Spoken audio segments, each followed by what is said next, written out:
bw'okeera ku makya n'omuteekamu ssente ng'okakasa omwana oyo wo n'omusanga mu katale ng'agamba nti nze oyo taata si yanzaala nze sizaalibwa bavuga bugaali, kiyinza okuluma n'ogamba nti naye tuli ku kiwano omwana owange gwe nazaala ne muteekamu ki ssente.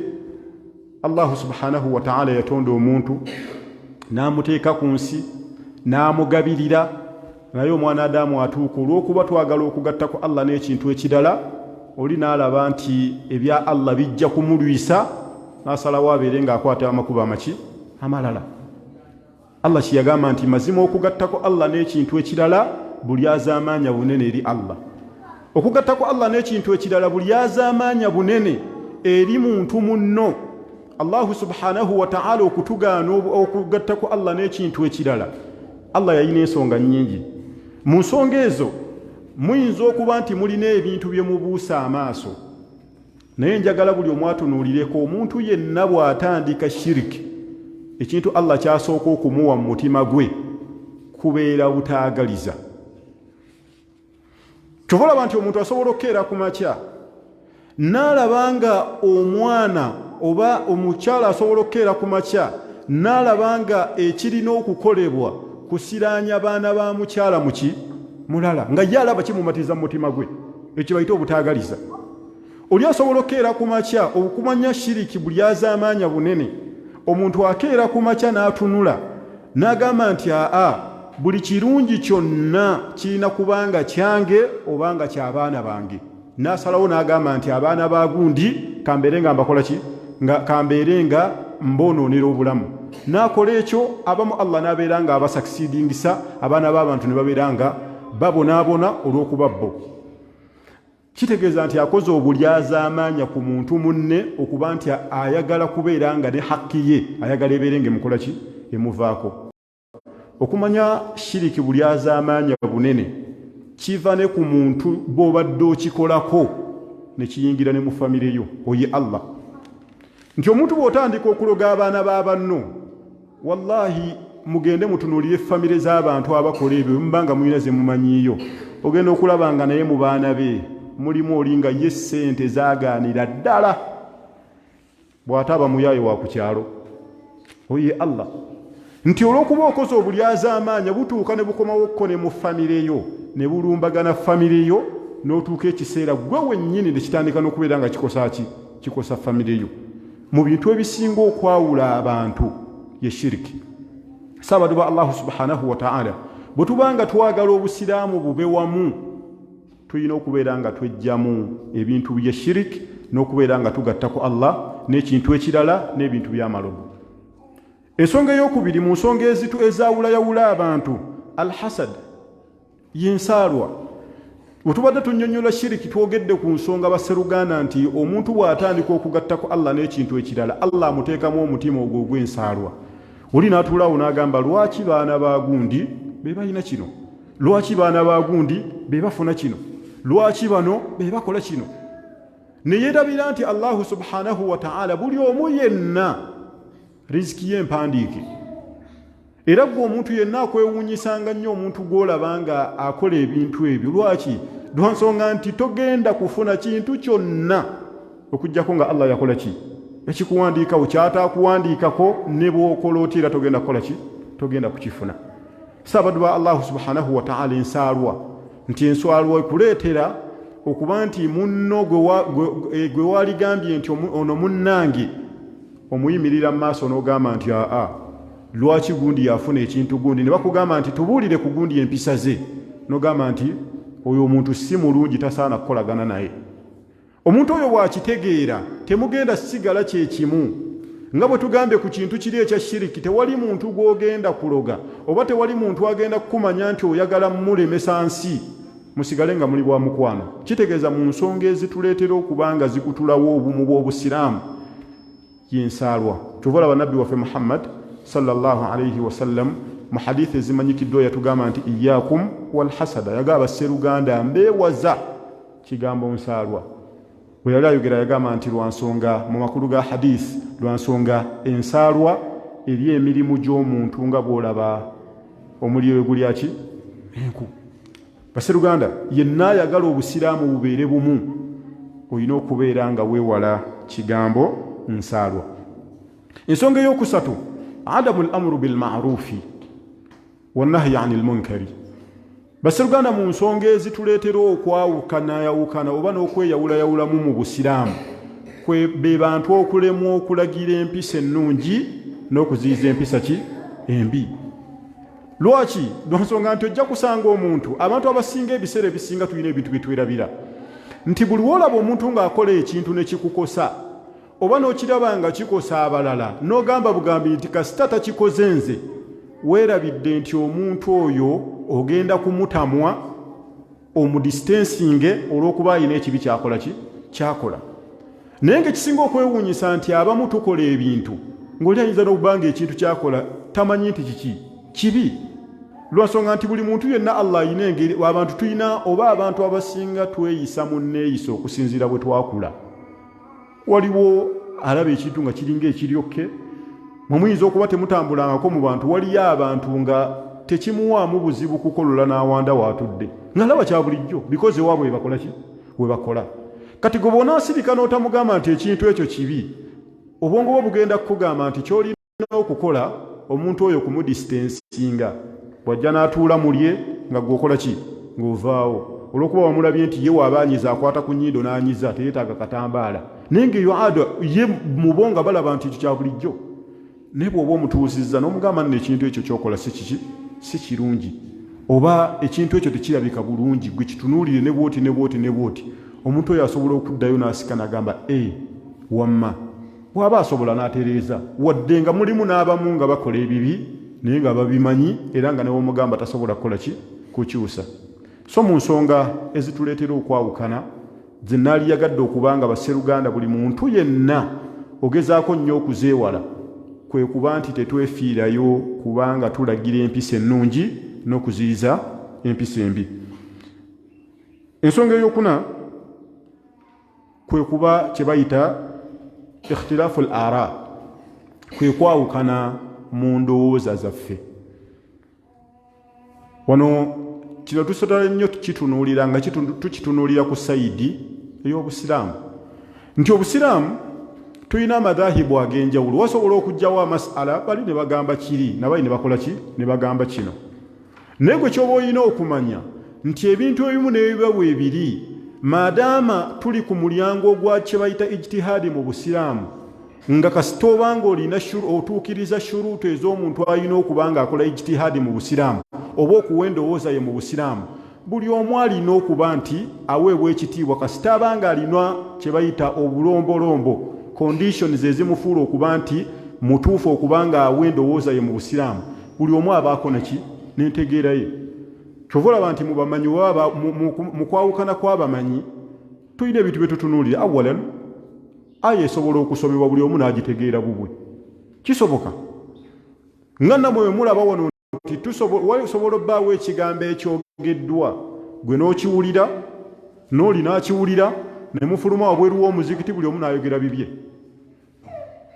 Tuwe example nti for example president akyaddeko wano najja wano n'abagamba nti abalimi beeno tugenda kubayamba mu kulima kwammwe. Waliwo agenda ofuluma wabweru agambe nti president yatugambye agenda tuwa ensigo oyo omu. Omulala agaye president yatugambye agenda tufunira trakita ezirima ali ku mulamwa. Omulala gy'agambe nti president yatugambye alabika yadde ategeeza tufunira katale olw'okuba akatale ebintu byaffe babigula layisi. Oli president yayogedde ekintu kimu gw'oyogera kirala naawe oyogera kirala n'oli ayogera kirala. Kati ffe wetujja eno mu busiraamu tulimbaako endowooza zaffe ezaki endowooza ez'enjawulo. Maadaama omuntu takoze shiriki, maadaama omuntu takoze haramu, tuddayo ne tugamba nti tuli ku nsonga ki kye tulina okutandikirako kigambo busiraamu.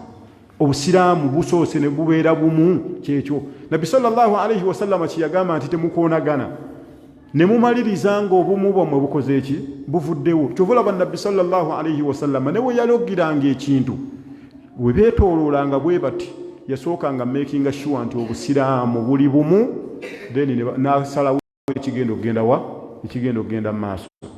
So mu nsonga ezituleetera okwawukana ngaffe abasiraamu ne mu busiraamu kwe kwawukana mu ndowooza n'okusingira ddala mu bamanyi ab'eddiini ey'obusiraamu. Biidhnillah tugenda kubeera nga tusembyayo ensonga oba ekibuuzo kye tuyinza okubeera nga buli omu abuuza, ngeri ki gye tuyinza okuba nga tukakasaamu n'okunyweza obumu obw'obusiraamu. Kaifa nuhakkik wahdatul umma, tuyinza tutya okukakasa obumu bw'eddiini busiraamu? Abasiraamu tusobola tutya okubeera ewamu, buli omu waali n'abeera nga amanyi nti bwe tukola kino na kino na kino obusiraamu bugenda kubeera nga buli bwomu. Ekisookera ddala arrahma, esseruganda mu bintu byonna kye tulina okutandikirako nga twagala obusiraamu bube bumu, tulina okubeera n'ekisa. Kyobalaba nti ye nabbi waffe Muhammad sallallahu alayhi wasallam, Allahu subhanahu wa ta'ala bwe yamutuma, nga bwe tugenda okulaba mu aya Allah bwe yamuwaako obujulizi, yamugamba nti wama arsalnaaka illa rahmatan lil alamin.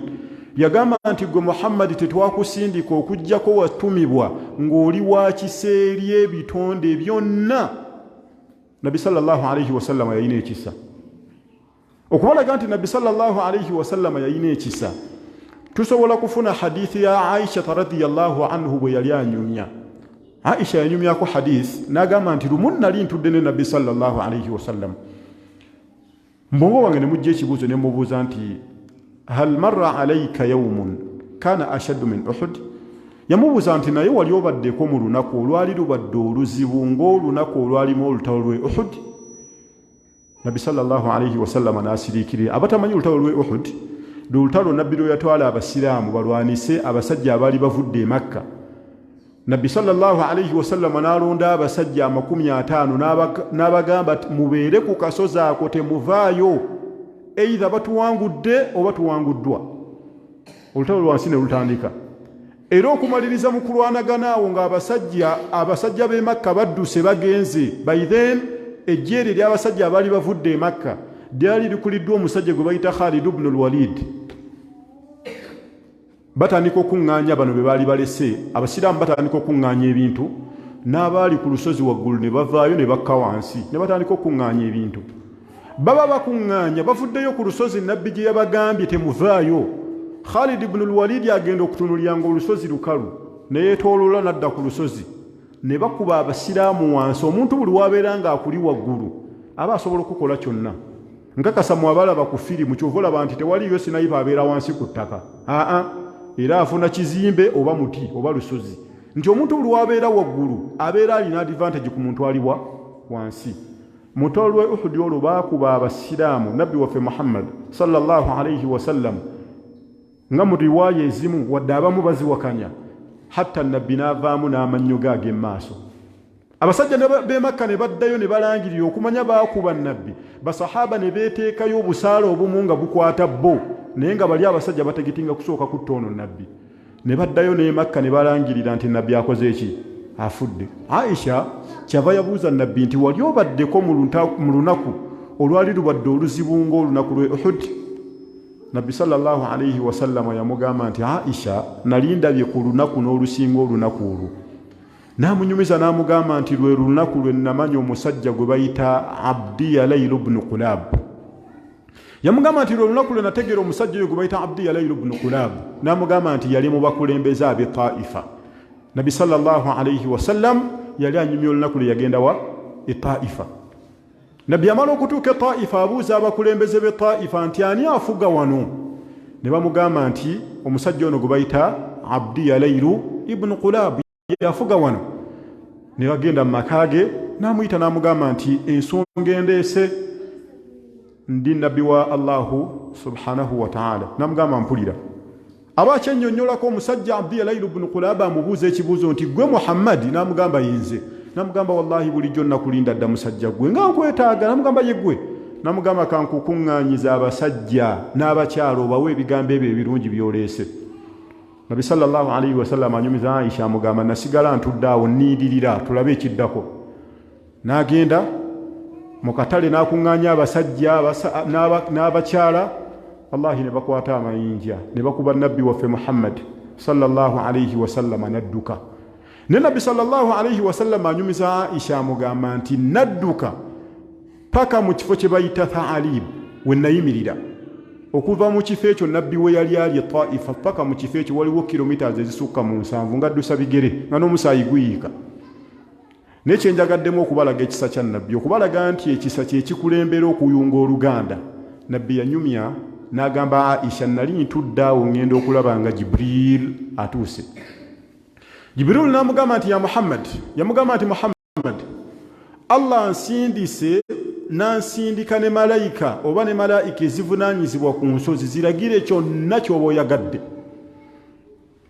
Nabbi sallallahu alayhi wa sallam anyumya n'agamba nti emu ku malayika neŋŋamba nti walaw ta'muruni an atbiqa al-akhshabayn la fa'altu ne bw'oŋŋamba abasajja bano ab'e Taifa kye bakoze tubabikkeko osabe Allah tubabikkeko n'ensozi tugenda kukikola tunuulira nabbi embeera gye yalimu bamukubye amayinja omusana gwaka tagenze na byakulya ekisinga n'okunyiiza nga tagenze kusuubula nti agenze kukola magoba kubagamba nti la ilaha illa Allah Muhammadun Rasulullah nabbi n'asiriikirya ne bamugamba ya Rasulullah salawo kiri gy'oli nabbi yabagamba nti nedda yagamba nti kinaalisabye Allah kyenjagala nkolere nsaba Allah asikize ku migongo gy'abantu bano abankubye amayinja abantu abaliddiŋŋana nti tewali kyesinzibwa okuggyako Allah ne Muhammad mubaka we oyo nabbi waffe Muhammad sallallahu alayhi wa sallam kyetulina otandika nakyo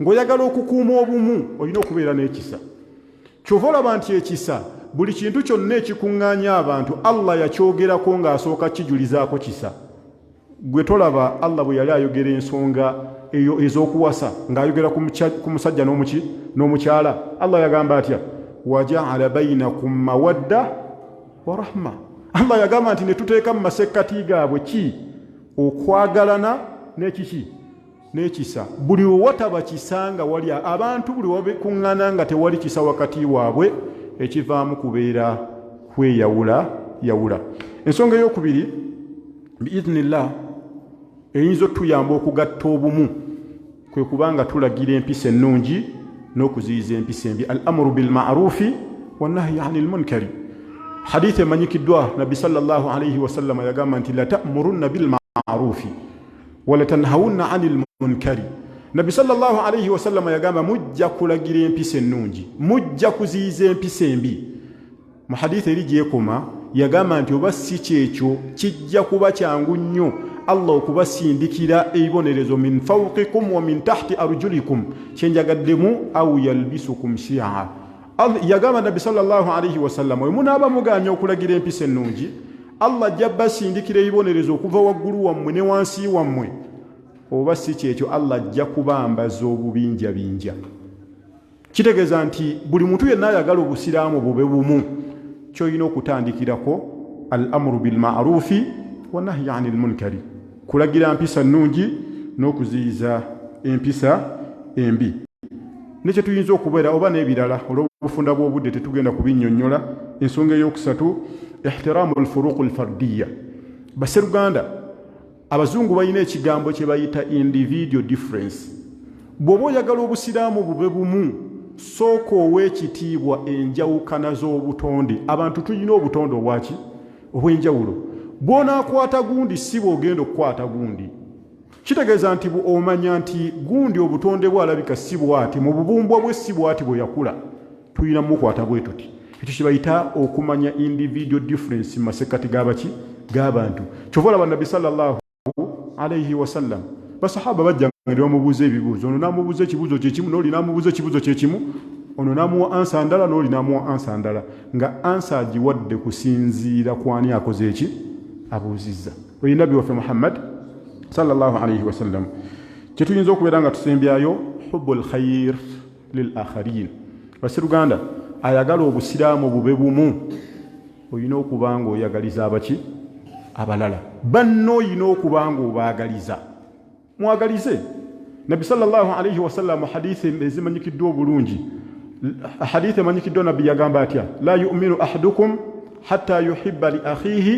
ma yuhibbu li nafsihi tosobola kubeera mukkiriza n'ogamba oli mukkiriza mu mutima unless ng'osooka n'oyagaliza banno. Basseruganda abantu bangi abaana baabwe bali bulungi ng'ensonga lwa nsonga baayagaliza abaana b'abannaabwe. Abantu abadde bwe bakolanga ng'oli asobola okukwata omwana w'omuntu n'amuleeta n'amusomesa n'agraduatinga, omwana oyo n'amala n'amukwatira ku ki? Ku baana be. Naye ffe twafuuka tugamba kano kalina bbakange nakano. La budda abasseruganda kye tulina okubeera nga tutandika nakyo, yenna ayagala obusiraamu bube bumu yagaliza abalala. Tusaba Allah subhanahu wa ta'ala omuyinza wa byonna abeere ng'ayongera otunyereza ku busiraamu n'obumu bw'obusiraamu. Tusaba Allah subhanahu wa ta'ala abeere ng'atuwa ebigambo ebyo bitegeera n'obiteeka mu nkola. Wa sallallahu ala khayri khalqihi Muhammad wa ala alihi wa ashabihi wa sallim walhamdulillahi rabbil alamin. Naam, tweyanzanyo Sheikh, tetugenda kwongerako kirala okujjako okwaziina